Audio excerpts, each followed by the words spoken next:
नमस्कार, मी आशुतोष स्वागत करतो माझ्या यूट्यूब चॅनलमध्ये तुम्ही सर्वांचं। आजच्या व्हिडिओमध्ये आपण बघणार आहोत की रवी राणा कशा प्रकारे विधानसभा निवडणूक जिंकू शकतात व त्यांची मतदारसंघामध्ये ताकद किती आहे। रवी राणा यांना ह्यावेळेस विधानसभा निवडणूक जिंकणे हे सोपे जाणार नाही, कारण ह्यावेळेस ह्या मतदारसंघामध्ये चौरंगी लढत होताना दिसत आहे। रवी राणा यांना महायुतीचा पाठिंबा असल्यामुळे ते महायुतीचे उमेदवार आहे। शिवाय महाविकास आघाडीतर्फे ठाकरे गटाचे जिल्हा प्रमुख सुनील खराटे यांना उमेदवारी देण्यात आली व प्रीती बंड आणि तुषार भारती हे अपक्ष निवडणुकीच्या मैदानावर उतरलेले आहे।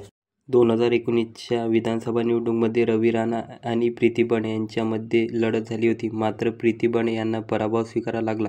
रवी राणा यांनी 15,541 मतांनी प्रीती बंड यांचा पराभव केला आणि विजयाची हॅट्रिक बजावली। शिवाय ह्या वेळेस प्रीती बंड ह्या अपक्ष निवडणुकीच्या मैदानावर उतरल्या आहे। प्रीती बंड ह्या ठाकरे गटातून निवडणूक लढण्यास इच्छुक होत्या, मात्र त्यांना पक्षाने तिकीट नाकारलं व त्यांच्या जागी ठाकरे गटाचे जिल्हा प्रमुख सुनील खराटे यांना उमेदवारी दिली।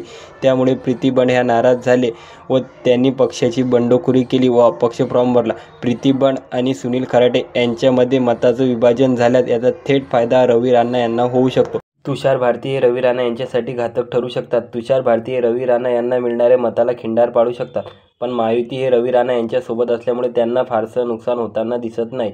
जनतेची केलेली कामे हेच रवी राणा यांची ताकद आहे। काही दिवसापूर्वी झालेल्या लोकसभा निवडणुकीमध्ये रवी राणा यांनी त्यांच्या मतदारसंघातून महायुतीच्या उमेदवाराला चांगलीच लीड मिळवून दिली होती व त्यांची मतदारसंघामध्ये किती ताकद आहे हे त्यांनी सिद्ध करून दाखवलं होतं। लोकसभा निवडणूकसारखी साथ हे मतदारसंघातील लोकांनी विधानसभा निवडणुकीमध्ये दिल्यास याचा फायदा रवी राणा यांना होऊ शकतो व रवी राणा हे विजयाचा चौकार मारू शकतात। तुम्हाला काय वाटते की बडनेरा मतदारसंघातून रवी राणा विजय मिळवणार किंवा त्यांच्या पत्नीसारखा त्यांचा पण पराभव होणार? तुमची प्रतिक्रिया मला कमेंटमध्ये नक्की कळवा। धन्यवाद।